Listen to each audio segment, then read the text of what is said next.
मार डालेंगी बंद पैकेट की चीजें, 2 पल का मजा और जिंदगी भर का सजा। दोस्तों, क्या आपको पता है नूडल्स और चिप्स जैसे बंद पैकेटों में शुगर का चर्बी मिलाया जाता है? और क्या आपको पता है कि फैक्ट्री में काजू कैसे बनता है? दोस्तों, अगर आपको लगता है कि काजू डायरेक्ट पेड़ से तोड़कर मार्केट में भेज दिया जाता है तो आप बिल्कुल गलत हो, क्योंकि काजू का कच्चा फल जहरीला होता है। और क्या आपको पता है सप्लीमेंट बनाने के लिए जानवरों का हड्डियों का इस्तेमाल किया जाता है? अगर नहीं पता तो टेंशन नहीं लेने का, क्योंकि आज हम बताएंगे डेली लाइफ में यूज करने वाले चीज़ें फैक्ट्रियों में कैसे बनाया जाता है। तो दोस्तों, फैक्ट्री का सफ़र स्टार्ट करने से पहले चैनल को लाइक कर दीजिए और सब्सक्राइब कर दीजिएगा और बेल आइकन को ऑन कर दीजिए, क्योंकि ये वीडियो हम लोग बहुत मेहनत से बनाते हैं। तो चलिए शुरू करते हैं। अपनी कुर्सी की पेटी बांध लीजिए क्योंकि मौसम बिगड़ने वाला है। किशमिश मेकिंग प्रोसेस। दोस्तों, किशमिश कितना फायदेमंद होता है ये तो आपको पता ही होगा, लेकिन क्या आपको पता है जो अंगूर हम लोग बाजार से लाते हैं उसका किशमिश नहीं बनते? अगर आप उस अंगूर से किशमिश बनाने की कोशिश करोगे तो ऐसे खराब हो जाएंगे। दोस्तों, भारत में अर्कावती और सुल्ताना इन्हीं 2 अंगूरों से किशमिश बनाया जाता है। तो दोस्तों, किशमिश बनाने के लिए इन अंगूरों की सबसे पहले खेती की जाती है और जब ये सारे अंगूर पक जाते हैं तब बारी आती है इनकी हार्वेस्टिंग की, जिसके लिए वर्कर सारे अंगूर के गुच्छों को काट कर कैरेट में भर लेते हैं, जिसके बाद इसे गाड़ी में लोड कर प्रोसेसिंग एरिया में लाया जाता है और फिर इन अंगूरों से भरे कैरेट को बारी बारी से इथाइल ओलिएट और पोटेशियम कार्बोनेट केमिकल में डुबोकर 4 से 5 मिनट तक छोड़ दिया जाता है। ऐसा करने से अंगूरों के सारे बैक्टीरिया खत्म हो जाते हैं और इन केमिकल्स के वजह से अंगूरों की सूखने की प्रोसेसिंग काफी तेजी से बढ़ जाती है। और ये सड़ते भी नहीं है। फिर इन अंगूरों को केमिकल में भिगोने के बाद इन्हें सुखाने के लिए एक जाली का सेट बनाया जाता है और फिर इन अंगूरों को जालियों पे अच्छी तरह फैला दिया जाता है। अंगूर धूप में खराब हो जाते हैं, इसलिए जाली के सेट के ऊपर एक घर बनाया होता है और फिर इन अंगूरों को 10 दिन सुखाने के बाद सिर्फ फ्रूट प्रोसेस के लिए रेडी हो जाता है, जिसके लिए जालीदार इस रूमों को पूरी तरह से पैक कर दिया जाता है ताकि सल्फर का धुआं बाहर न जा सके। उसके बाद थोड़ी थोड़ी दूर पे गड्ढे कर दिए जाते हैं, इसमें भूसा डालकर सल्फर पाउडर भी डाल दिया जाता है और फिर सल्फर को जलाने के लिए जलता हुआ कोयला डाल देता है। ऐसा करने से रात भर सल्फर का धुआं अंगूरों पे लगता रहता है, जिसकी वजह से अंगूर तेजी से सिकुड़ने लगते हैं और अगले दिन ही उस रूम को खोल दिया जाता है और फिर अंगूरों को 4 से 5 दिन तक सूखने के लिए छोड़ दिया जाता है और फिर पूरी तरह ये अंगूर सूखकर किशमिश बन जाता है। फिर सारे किशमिश को निकाल कर कैरेट में भर दिया जाता है। इसके बाद इसे सफाई करने के लिए प्रोसेसिंग फैक्ट्री में लाया जाता है। फैक्ट्री में लाने के बाद सबसे पहले इन किशमिश को क्लीनिंग मशीन में डाला जाता है, जहां ये किशमिश कन्वेयर बेल्ट की मदद से वाइब्रेटिंग मशीन तक पहुंचती है और वाइब्रेटिंग मशीन इन किशमिशों के अंदर से डंडिया और पत्तियों को अलग कर देते हैं और फिर अलग किए गए किशमिश को वाटर प्रोसेसिंग से गुजारा जाता है ताकि किशमिश पे लगे हुए केमिकल और धूल वगैरह अच्छी तरह से साफ हो जाए। और क्लीनिंग पूरी तरह से कंप्लीट हो जाने के बाद इस गीले किशमिश को ड्राई मशीन में सुखाया जाता है और दोस्तों, किशमिश सूख जाने के बाद इसे फाइनली किशमिश को पैकेट में पैक करके मार्केट में भेज दिया जाता है। Wine making process. दोस्तों, जब बात चल रही है अंगूरों की तो ये भी हम देख लेते हैं कि इन्हीं अंगूरों से वाइन कैसे बनाया जाता है। दोस्तों, ग्रेप वाइन के शौकीन लोग दुनिया के कोने कोने में मिल ही जाएंगे, लेकिन क्या आपको पता है कि जिस वाइन को एक गिलास पीने में आपको कुछ मिनट भी नहीं लगते, उसे बनाने में कितने मेहनत लगते हैं?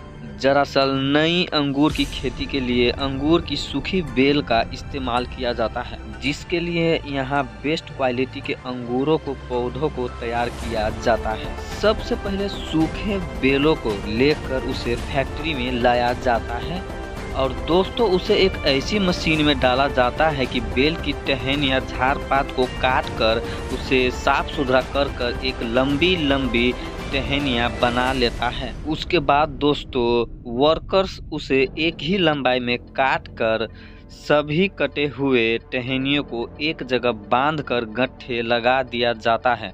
उसके बाद बारी आती है इसे सफाई करने की। इसे एक ऐसी केमिकल में डाल देता है कि इसके सारे बैक्टीरिया को मारकर इसे अच्छी तरह से क्लीन कर देता है और फिर काम शुरू होता है कलम बनाने का। इसके लिए अच्छी टहनियों को गिरप से काट के छोटे छोटे टुकड़े करके उसे फिर से उसी घोल में डाल दिया जाता है ताकि फिर से वो अच्छी तरीके से क्लीन हो जाए। इसके बाद जिस टहनियों को काटकर गांठ बनाए थे उसे एक मशीन की मदद से उस छोटे टुकड़े को जोड़कर एक ग्राफ्टिंग कर दी जाती है।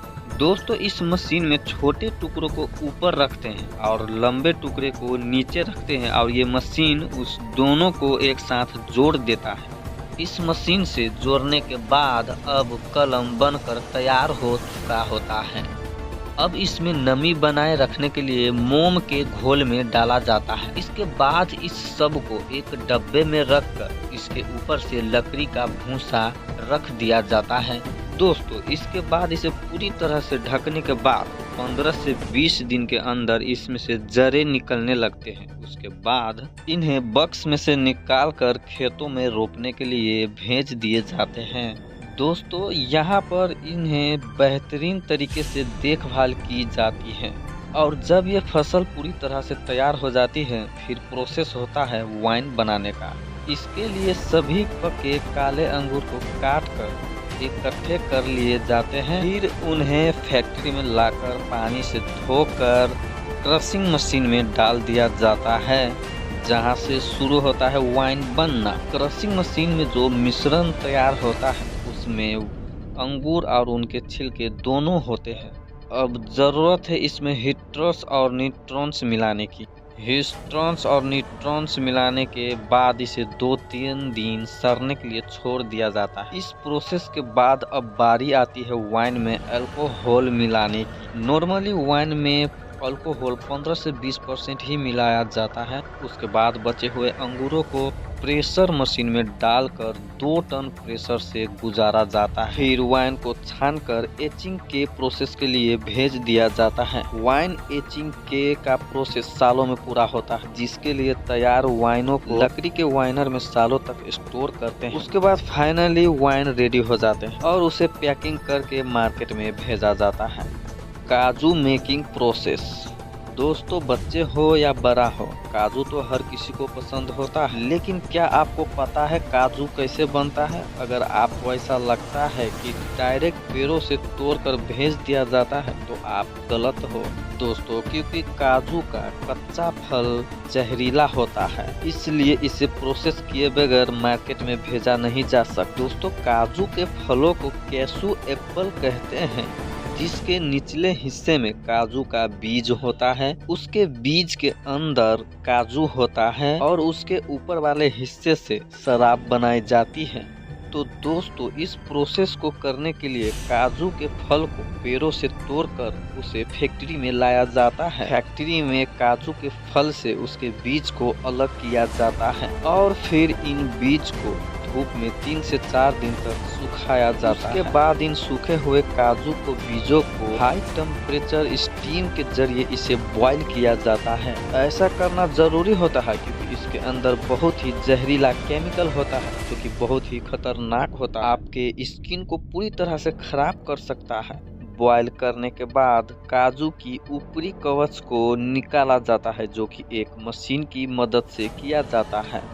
उसका ऊपरी कवर हटाने के बाद काजू के ऊपर एक पतला छिलका मौजूद होता है जिसे निकालने से पहले इसकी रोस्टिंग की जाती है, क्योंकि कच्चे काजू को भी पकाना जरूरी होता है और ऐसा करने से इनमें मौजूद चिपचिपा जो लिक्विड होता है वो भी उड़ जाता है और फिर रोस्टिंग के बाद इसका पतला छिलका भी हटा दिया जाता है। फाइनली इस काजू की कटाई और सफाई करके इसे पैक कर दिया जाता है। साबुन मेकिंग प्रोसेस।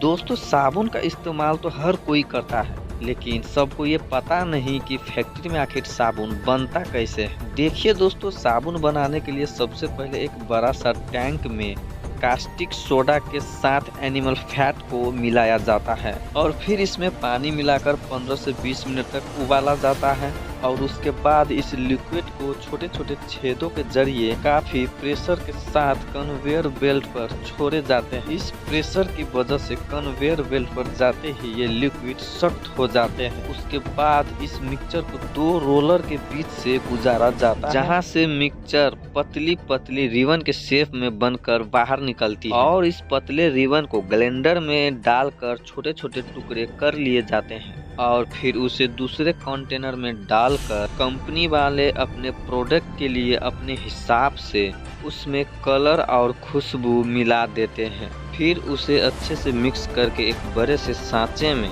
कंप्रेस किया जाता है, जिससे साबुन की लंबी लंबी पट्टी बाहर निकलने लगती है और फिर एक कटर मशीन इन साबुन की पट्टियों को एक छोटे छोटे टुकड़ों में काट देती है। उसके बाद कंपनियां अपनी अपनी कंपनी के हिसाब से उसे ब्रांडिंग कर उसे पैक कर दिया जाता है।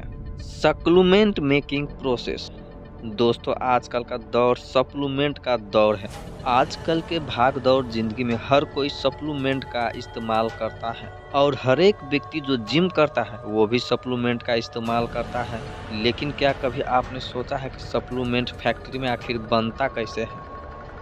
तो हम आपको बता दें, जितने भी सप्लीमेंट जो है आपको बहुत तेजी से फुलाकर तगड़ा बना देते हैं ना, उनमें से ज़्यादातर जानवरों को हड्डियों का इस्तेमाल किया जाता है, जिसके लिए जानवरों को हड्डी को क्रश करके उसका पाउडर बनाया जाता है। लेकिन दोस्तों, हर कोई सप्लीमेंट जानवरों को हड्डियों से नहीं बनता। जैसे कि वेब प्रोटीन दूध का बनता है, तो दोस्तों वेब प्रोटीन बनाने के लिए सबसे पहले गायों का दूध बड़े पैमाने में फैक्ट्री में लाया जाता है।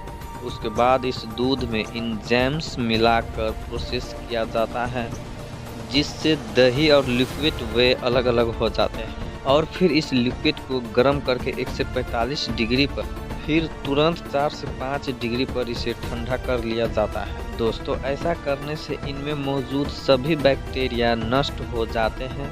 उसके बाद माइक्रोफिल्ट्रेशन आयन एक्सचेंज की मदद इसमें मौजूद फैट और लैक्टोज को बाहर निकाल दिया जाता है। इसके बाद जो बचता है वो क्लियर वे प्रोटीन होता है, लेकिन अभी तक लिक्विड फॉर्म में, इसलिए इसे एक ड्राई में डाल दिया जाता है। ड्राई में लगी हॉट एंड कोल्ड एयर इसका पानी सुखाकर इसे पाउडर में बदल देता है, जिसके बाद हमें मिलता है 90% वे आइसोलेट पाउडर। अब बारी आती है इनकी टेस्टिंग और टेस्टिंग में पास होने के बाद इसमें फ्लेवर ऐड किया जाता है। इसके बाद इस पाउडर को डब्बों में भरकर इसका ढक्कन लगा दिया जाता है और फिर अलग अलग कंपनियां अपनी कंपनी के हिसाब से लेबल और डिटेल्स लगाकर इन्हें पैकिंग करके मार्केट में भेज दिया जाता है।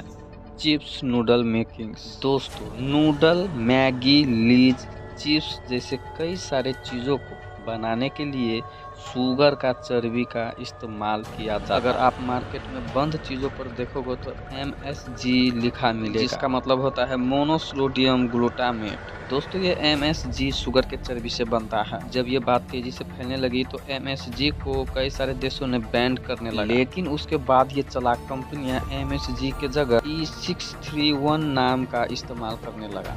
आज कई सारी कंपनियां E631 नाम की जगह हमें शुगर का चर्बी खिला रही है। तो दोस्तों, किसी भी चीज़ को खाने से पहले आप पैकेट अच्छी तरह से चेक कर लेना चाहिए।